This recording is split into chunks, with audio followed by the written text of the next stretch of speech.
Levine, and today I'm going to talk about reinforcement learning, control, and inference. And this is actually going to be kind of a somewhat more technical talk about reinforcement learning, but the algorithmic framework that I'm going to describe, actually a lot of the mathematics behind it is heavily inspired by concepts from physics, actually from quantum mechanics. I don't think I'll have time to talk about that, unfortunately. I did make the slides for it, but I'll probably run out of time at the end. And I also apply it to physical systems, robots, so there's kind of two potential connections there, but most of it will be about RL. So bigger picture-wise, well, we know that we can build machines at this point that can learn to perceive pretty well. Like we can build machines that will recognize objects and images, translate text, recognize what you're saying, and so forth. But then the big question next is, can we build machines that can also learn how to act, how to behave intelligently? For example, in order to drive cars, or fly drones, or clean up your kitchen. So the mathematical framework that deals with this problem, the problem of learning behaviors, is reinforcement learning. So the basic idea behind actually a lot of the work that I do is that we have these high-capacity representations, deep networks, which have been very successful in a lot of perception domains. And we have a mathematical formalism for decision-making, which is called reinforcement learning. So at a high level, reinforcement learning deals with a setting where there's an agent that makes decisions that we call actions. It passes those decisions to the world, and the world responds with consequences, with observations and rewards. And the goal of the agent is to maximize the long-term sum of those rewards. So that gives us a mathematical framework to begin to design algorithms for decision-making. And the hope is that if we can combine those algorithms with the high-capacity representations that we get from these big neural network models, then we'll have agents that can actually behave in complex open-world environments, like on the road or in your kitchen.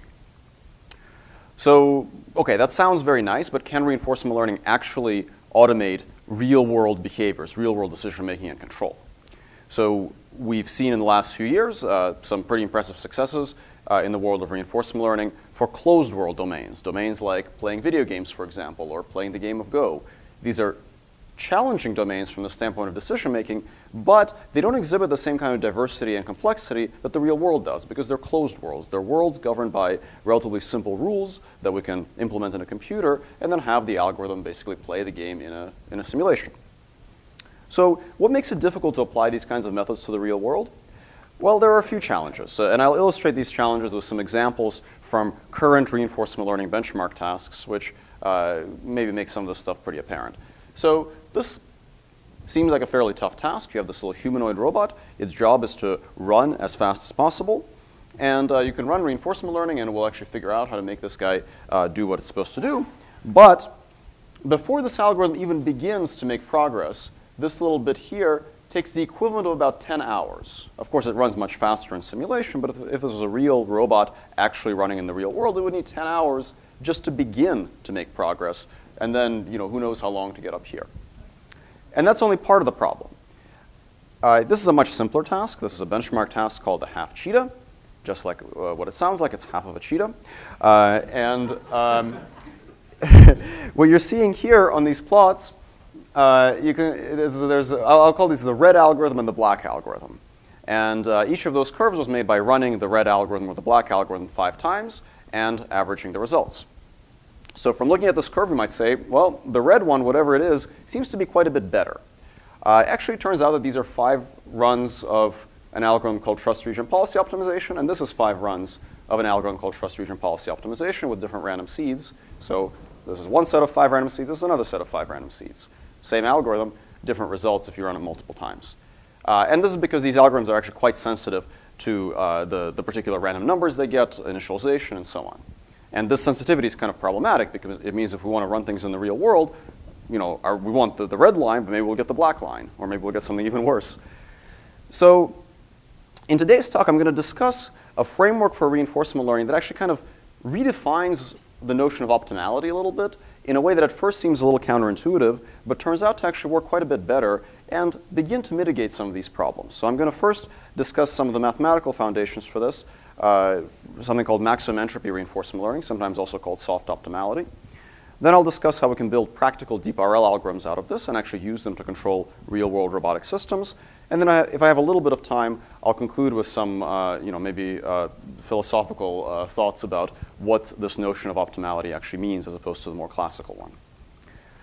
Okay, so we started working on this topic a couple of years back, and we started actually with a very, very practical problem. We were having an issue with this little walking guy that we wanted to solve. And the issue was this, that if we run our favorite algorithm at the time, it made this guy run properly. And if we execute the same algorithm again, it again made him run, but in a very different way. And we thought, okay, well, what's up here? Both of these are kind of decent. This one is actually a little bit better. And it seems like every time you run this thing, you get something different. Why is that? Well, we thought of a little simplified toy experiment that would try to get at this problem in a more controlled setting. So we designed a little maze where there's this little quadrupedal robot. He has to get to the blue square, and he can choose to go either through the upper passage or through the lower passage. And the trouble is that reinforcement learning, it's self-reinforcing. Once you start making some progress, you want to keep doing whatever was making that progress. So if this guy accidentally walks through the upper passage a little bit, he gets a bit of reward. He thinks, oh, this is a good idea. I'm making progress. I'm getting closer to the goal. So I'll try to do that again and again and again. And the more he explores the upper passage, the less he explores the lower one, and the more likely he is to get stuck at this dead end here. So intuitively, what we would like to do is we would like to have an algorithm that tracks both of these hypotheses and says, well, I'll keep committing my sort of exploration budget in proportion to how good each option looks until I figure out which one is the right one. And regular reinforcement learning doesn't actually do that. So in order to dig into this a little bit more, I need to provide a very short primer on a particular type of reinforcement learning called Q-learning. And I'll go through this in about 30 seconds, so it's going to be very high level, but hopefully you'll at least get the gist of it. So as I mentioned before, in reinforcement learning, you have an agent. It makes decisions. We call those actions. The world responds with states and rewards.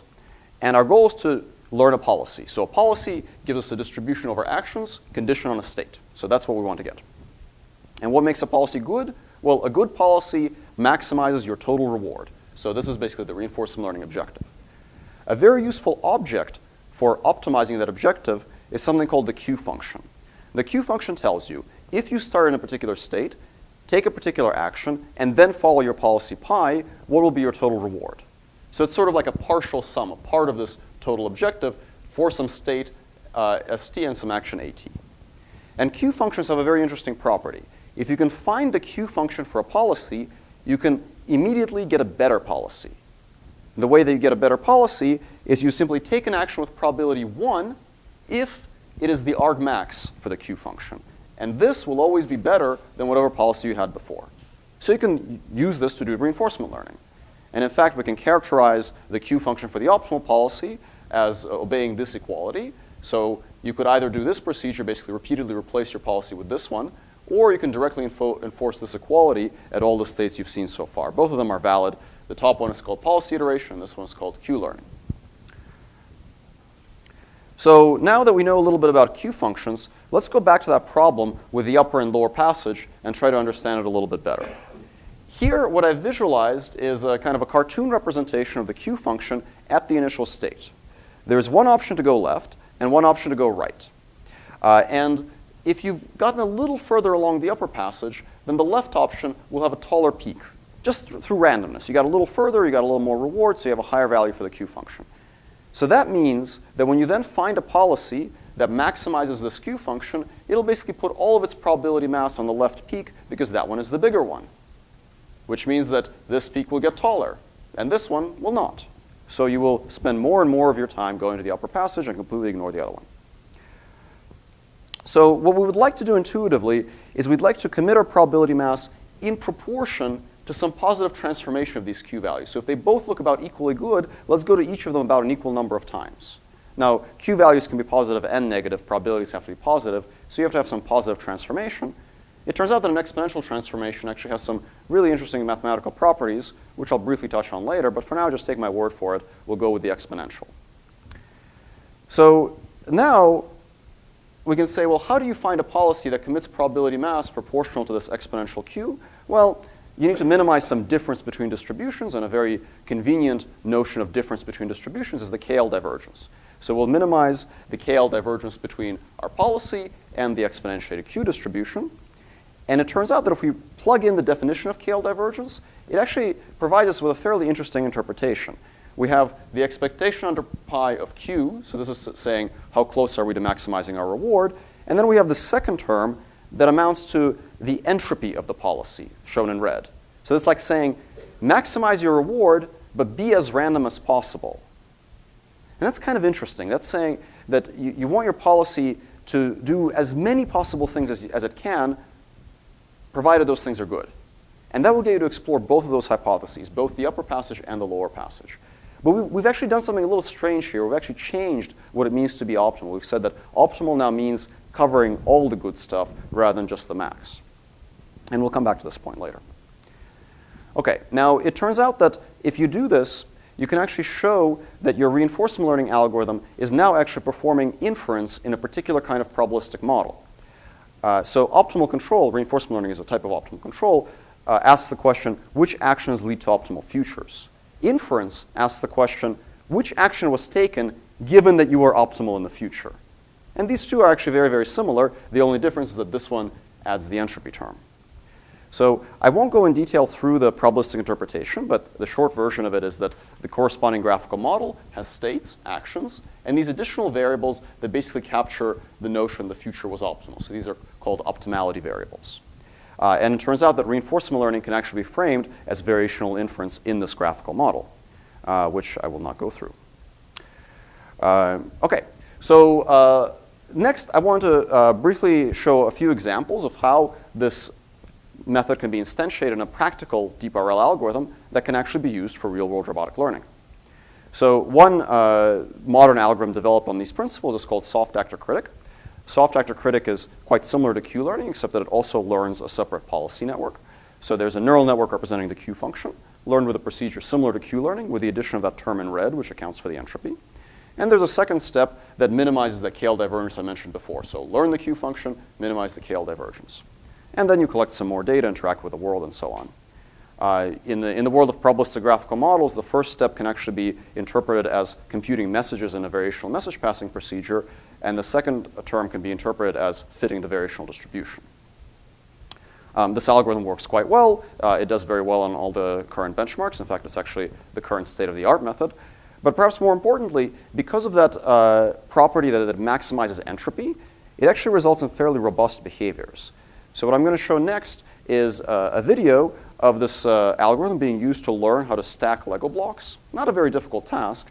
What's interesting is not that it can learn to stack these Lego blocks, it's that after it's done learning, because it's been maximizing entropy, the mischievous grad student can come in and perturb the robot, and the robot will actually recover. The robot wasn't trained to recover. It's just that because it was injecting entropy during training, it learned to deal with random variability, which allows it to handle this situation.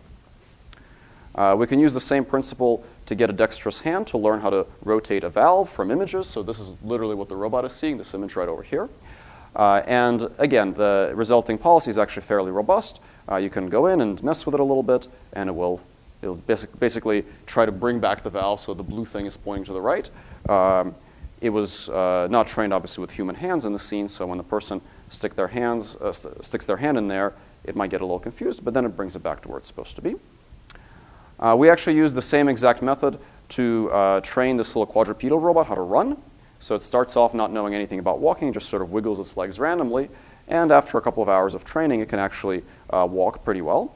So in the interest of time, I'll just skip straight to the final policy. This is after a couple hours, and it can walk. And it can also deal with some perturbations, just like the robotic arm that you saw before. You can put in a ramp. It has never seen that ramp before, but because of that maximum entropy term, it's reasonably robust. OK.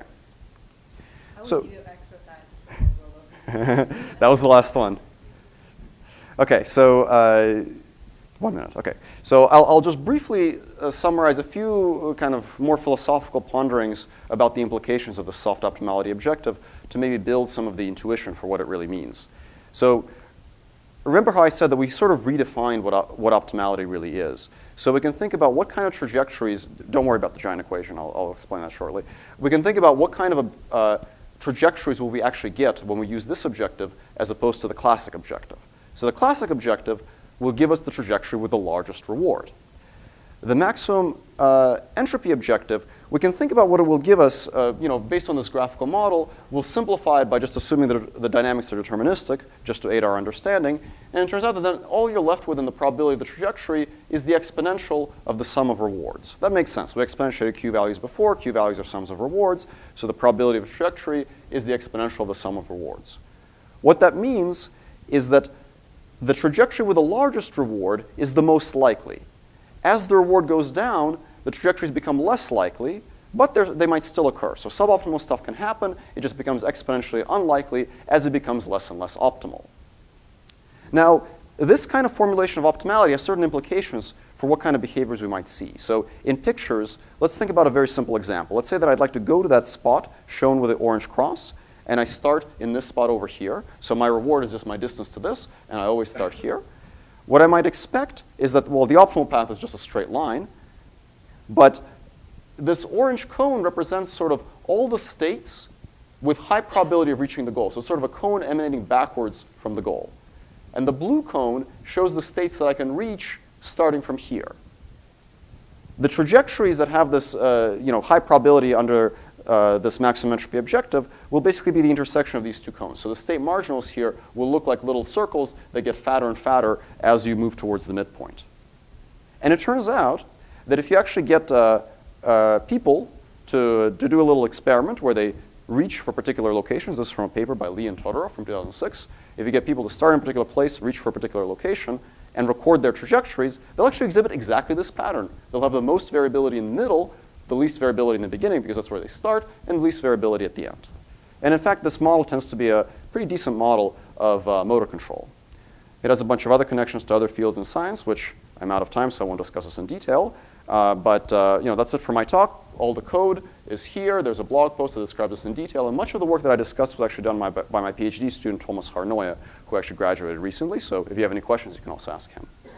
Thank you.